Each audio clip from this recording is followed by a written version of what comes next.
Au début du 1er siècle après Jésus-Christ, l'Empire romain était à son apogée. Ses frontières s'étendaient du Nil à l'Atlantique, englobant toute la région méditerranéenne, y compris la Gaule, l'Espagne, l'Anatolie, l'Afrique du Nord et de nombreuses provinces qui partageaient la tranquillité apportée par la Pax Romana, sous les institutions romaines. De plus, l'Empire était entouré de grandeur et de splendeur. Les places des villes étaient ornées de monuments colossaux, de bâtiments publics et de temples magnifiques. Cependant, derrière cette façade splendide, il y avait beaucoup plus qu'il n'y paraît. La politique romaine avait toujours été sous l'emprise de luttes de pouvoir incessantes. Les dynamiques de la politique impériale étaient façonnées par une pression constante représentée par différentes forces. Et cette situation n'était pas propre à l'institution du principat construite par Auguste seul. Les rues de la Rome républicaine avaient souvent été souillées de sang pour obtenir un siège au Sénat ou au consulat. Malgré tout cela, Caligula est né dans la paisible ville d'Antium, en Italie centrale, pendant une période où la politique romaine semblait calme, en l'an 12 après Jésus-Christ. Son oncle Tibère devint empereur en 14 après Jésus-Christ en tant que dernier héritier survivant d'Auguste. Pendant ces années, Caligula passa la majeure partie de son temps près du camp de la Légion romaine sur le Rhin, aux côtés de son père Germanicus. Sa renommée rivalisa rapidement avec celle de son père. Même à l'âge de 3 ou 4 ans, il s'habillait comme un soldat, participait à des exercices avec eux et les encourageait.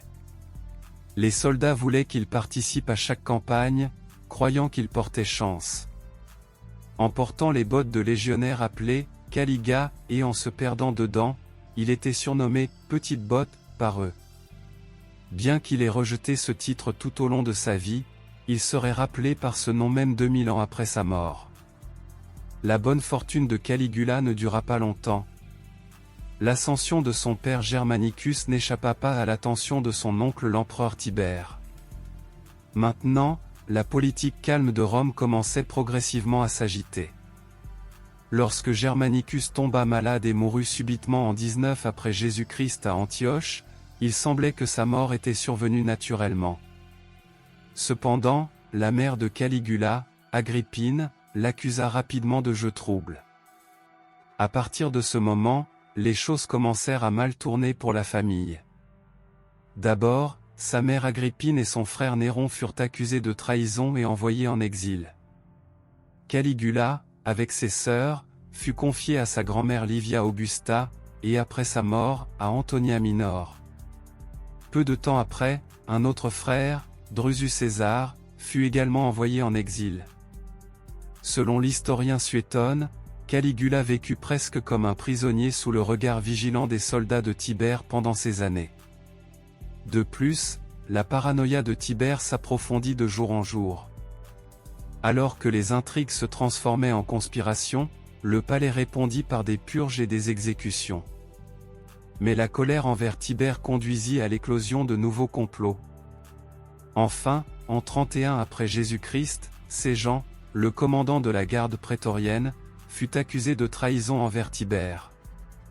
Jusqu'à la lecture de la lettre d'exécution au Sénat, il n'avait aucune connaissance de rien. Macro, qui effectua l'exécution, devint le nouveau chef de la garde prétorienne. Désormais, il serait le dirigeant de facto de Rome. Caligula était intuitif, intelligent et très doué pour la comédie naturelle. En conséquence, malgré la mort de certains membres de sa famille, il parvint à survivre. À l'âge de 19 ans, il fut emmené à Capri pour être avec Tibère et fut déclaré son héritier. Un autre héritier était le fils survivant de Tibère, Gemellu. Lorsque Tibère mourut en 37 après Jésus-Christ lors d'un voyage en Italie, le candidat le plus approprié pour le trône, qui avait atteint l'âge adulte, était Caligula, selon Tacite. Selon lui, Caligula avait collaboré avec Macro dans la mort de Tibère. À tel point que l'empereur, prétendument empoisonné, fut étranglé par Macro, le chef de la garde prétorienne, lorsqu'il reprit momentanément conscience et voulut manger. Le règne de Caligula fut accueilli avec enthousiasme par le peuple. L'atmosphère de terreur créée dans les dernières années de Tibère avait jeté une ombre sur toutes les institutions officielles de Rome. Caligula représentait le début d'une nouvelle ère et l'espoir pour Rome et son peuple. À tel point qu'il l'appelait « Soleil ». Cependant, la réalisation que cette nouvelle ère n'était guère meilleure que la précédente ne tarderait pas. Selon Suétone, les excès de Caligula ont commencé dans sa jeunesse. Son penchant pour l'alcool, le divertissement et les femmes était sa plus grande faiblesse. De plus, il prenait plaisir à infliger de la douleur aux criminels et à les torturer. Cependant, sous la supervision de Tibère, il a dû réprimer considérablement ses sentiments. Néanmoins, les premiers jours de son empire se déroulèrent plutôt bien. Une amnistie générale fut déclarée, il fut annoncé que les espions ne seraient plus utilisés, et de somptueux divertissements et banquets furent organisés. Une aide en blé gratuite fut fournie au peuple. De plus, Caligula était assez respectueux envers le Sénat. Il publia des bulletins expliquant l'état du pays au public. Il prit diverses initiatives pour accélérer les affaires de l'État. La construction du temple d'Auguste et du théâtre Pompée, initiée à l'époque de Tibère, fut rapidement achevée. Rome vivait dans l'abondance, entourée de son éclat et de sa grandeur habituelle. Cependant, cela ne durerait pas longtemps. L'obscurité approchait. Vers la fin de l'année 37 après Jésus-Christ, Caligula souffrit d'une maladie grave. Tout le monde pensait que sa mort était imminente. Néanmoins, il parvint à s'accrocher à la vie. Et enfin, il se réveilla après avoir surmonté la maladie. Mais il n'était plus le vieux Caligula. Voyant que les affaires de l'État avaient progressé sans encombre en son absence le perturbaient. Les institutions de la République n'avaient pas encore complètement disparu. Les républicains pouvaient encore trouver une place pour eux-mêmes au Sénat. De plus, le pouvoir de l'empereur n'était pas absolu. Sa position au sommet de l'ordre politique était toujours menacée. Sous toutes ces réalités écrasantes, la paranoïa d'être assassiné prit racine dans l'esprit de Caligula. Tout d'abord, il commença à avoir des problèmes de sommeil. Il ne pouvait pas dormir plus de 3 heures par nuit et son sommeil était interrompu par des cauchemars étranges et effrayants. Après un certain temps, son irritabilité commença à se manifester dans sa vie quotidienne. À cause de sa maladie, il soupçonna et renvoya Macro, l'un de ses principaux commandants, de ses fonctions. Mais les purges ne s'arrêtèrent pas là. Avant longtemps, il écarta d'autres hauts fonctionnaires un par un. Le palais fut rempli de jeunes aristocrates qui n'avaient aucune expérience mais qui avaient acquis une renommée sur scène ou dans l'arène. Des murmures de mécontentement circulaient dans toute la ville. Cependant, ce n'était que le début. La paranoïa de Caligula se transformerait bientôt en une folie incontrôlable. Des histoires étranges circulaient autour de lui, décrivant sa cruauté excessive, ses liaisons amoureuses multiples et inhabituelles, ou son manque de respect envers le Sénat. Suétone décrit ses relations avec ses sœurs, la vente des épouses de membres éminents du Sénat aux plus offrants, ses activités militaires ridicules dans le Nord, déclarant son cheval bien-aimé un citatu consul, ordonnant à tous de se raser la tête en raison de son complexe de calvitie, et sa manie de se promener dans les couloirs du palais en commandant au soleil de se lever la nuit. Ces excès et cruautés ne mirent pas longtemps à affecter ceux qui l'entouraient. Lorsqu'Antonia Minor, qui s'était occupé de lui autrefois, mourut, au lieu de lui rendre hommage, il préféra regarder ses funérailles dans la salle du palais accompagné d'un repas. Il força son beau-père Silanus à se suicider en lui tranchant la gorge. Sa relation avec sa sœur Drusilla n'était qu'un des nombreux scandales de palais continus. Bien que la mort de sa sœur bien-aimée ait eu un impact profond sur Caligula, cela n'a pas duré longtemps. Il l'honora comme une déesse et replongea dans une vie de plaisir. Il fit venir Lollia Paulina, mariée à l'ancien consul Gaius Memmius, et la força à divorcer de son mari pour l'épouser à la place. Après une brève relation d'environ 6 mois, il se sépara d'elle et épousa Caesonia, désormais mère de 3 enfants. sa vie amoureuse commença à englober tout le monde, hommes, femmes, jeunes et vieux, et se transforma en une sorte de débauche. La tension entre les centres de pouvoir à Rome amena finalement Caligula à entrer en conflit avec le Sénat. Il commença à insulter les sénateurs à chaque occasion, écoutant leurs demandes tout en conduisant son char, les incitant à courir derrière pour le rattraper. Il traita beaucoup d'entre eux comme ses serviteurs. Il s'engagea ouvertement avec les femmes des sénateurs et discuta ouvertement de qui était meilleur ou pire au lit. La paranoïa constante d'être assassiné occupait son esprit, conduisant finalement à des exécutions systématiques. Son homme le plus fiable, Macro, et Gemellu, qu'il avait adopté comme fils après être devenu empereur, furent parmi les premières victimes de ces exécutions. L'horreur qu'il créa transforma rapidement l'Empire en une gigantesque machine à broyer des vies humaines. Certains sénateurs, considérés comme chanceux, furent envoyés en exil comme mineurs, tandis que la majorité était forcée de combattre des animaux sauvages dans les arènes. Les coûts d'entretien de ces animaux étaient élevés, de nombreux accusés étaient nourris par eux. Caligula préférait que leur mort soit lente et douloureuse, avec des coups constants plutôt qu'une mort rapide ou aléatoire.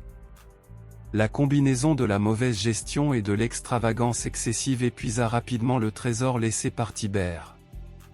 Les réserves de céréales furent fermées, laissant le peuple à son sort. Les budgets furent réduits, et les fonds impériaux furent alloués pour répondre aux besoins personnels de Caligula.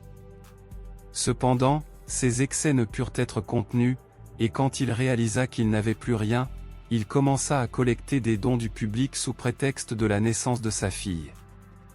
De nouvelles lois et réglementations firent de lui l'unique héritier légal du pays. Les propriétés des sénateurs qu'il tuait seraient désormais son héritage. Cette loi apporta plus de morts et de sang à l'Empire et plus d'argent et d'extravagance à l'empereur. Dans un défi personnel, Caligula alla encore plus loin en ordonnant que les têtes des statues des dieux grecs en Grèce soient coupées et ramenées à Rome. De nombreux artistes furent commissionnés pour créer des bustes de Caligula afin qu'ils puissent être montés sur les statues décapitées. Des prêtres qui le servaient et l'adoraient furent nommés. Flamant Rose, Pan, Coq de jungle, Pintade et Autruche étaient désormais sacrifiés en son nom. Bien que la divinisation des empereurs romains après leur mort n'était pas étrangère au peuple romain et au Sénat, Caligula s'était déclaré lui-même Dieu avant sa mort. Il s'habillait comme un dieu et exigeait d'être traité comme tel. Pourtant, il n'avait pas remporté de succès militaire en tant que chef terrestre. Pour remédier à cette lacune, il partit en 40 après Jésus-Christ pour conquérir la Bretagne avec son armée. Il visait à regagner sa réputation ternie auprès du peuple romain avec cette campagne. Cependant, le manque de confiance de ses propres soldats envers Caligula finit par les amener à refuser de traverser la Manche. Néanmoins, l'empereur ne voulait pas revenir à Rome les mains vides. Constatant qu'il ne pouvait pas conquérir la Bretagne, il voulait quand même remporter une victoire contre le dieu Neptune. Il ordonna donc à ses soldats de ramasser des coquillages sur les rives de la Manche. Ces dépouilles devaient être considérées comme le symbole de sa victoire sur le dieu Neptune. L'armée de Caligula remporta un succès limité en Germanie au cours de cette campagne. Cependant, ses réussites n'étaient pas comparables à celles de son père Germanicus ou de son grand-père Drusus. À la fin de l'année 40 et au début de l'année 41, une série de conspirations fut organisée, visant non seulement Caligula mais aussi le régime du Principat.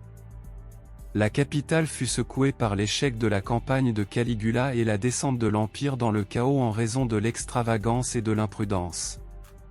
La majorité des sénateurs était en faveur d'agir plus tôt que plus tard. De plus, la tyrannie, l'arrogance et l'imprévisibilité de Caligula avaient fait perdre confiance en lui aux gardes prétoriens, et donc à l'armée. Finalement, cette conspiration pénétra même parmi les membres proches de la famille. Cependant, Caligula sentit le danger, après son retour de la campagne, refusa d'entrer dans la ville pendant 3 mois. Il publia une série de proclamations effrayantes, menaçant et rappelant à tous qu'il était un dieu. Cependant, le pouvoir de Caligula sur le régime diminuait rapidement. Par conséquent, malgré certaines purges à la fin de l'année 40 après Jésus-Christ, les conspirateurs les plus déterminés n'ont jamais été éliminés. À la fin de janvier 1941 après Jésus-Christ, Caligula quitta l'arène des Jeux du Palatium, prétextant prendre un repas et un bain. Des tunnels construits sous le Palatium fournissaient un accès rapide au palais. Cependant, cet itinéraire était trop désert et dangereux. À un moment donné pendant son voyage, un groupe de soldats bloqua le chemin de Caligula, et l'empereur fut poignardé à plusieurs reprises.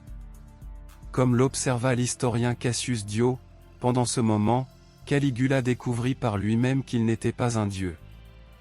Après la mort de l'empereur, Rome tomba dans une brève période de chaos. Les républicains commencèrent à plaider bruyamment en faveur des avantages du régime « liberta ». Cependant, les gardes prétoriens agirent rapidement, trouvant l'oncle de Caligula, Claude, caché dans le palais et le proclamèrent empereur. Les sénateurs continuèrent leur résistance pendant un certain temps, mais l'issue resta inchangée.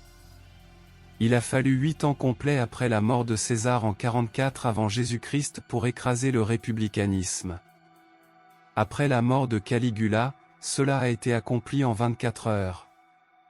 Une grande partie de ce que nous savons sur Caligula provient de Suétone, qui a écrit à son sujet près de 80 ans après sa mort, ainsi que des récits de Cassius Dio et Tacite, et des registres tenus par Sénèque, qui le qualifiait de « monstre ». Tant ses contemporains que certains historiens modernes considèrent Caligula comme un sociopathe incapable de contrôler ses ambitions et ses désirs, un dirigeant arrogant mais incompétent, et un empereur au mental instable. Cependant, ces dernières années, des efforts ont été déployés pour comprendre ses actions plutôt que de le condamner sévèrement. Même avec cette compréhension, Caligula a mené une vie empreinte de cruauté et d'immoralité qui ne peut être considérée comme innocente. Merci de votre attention.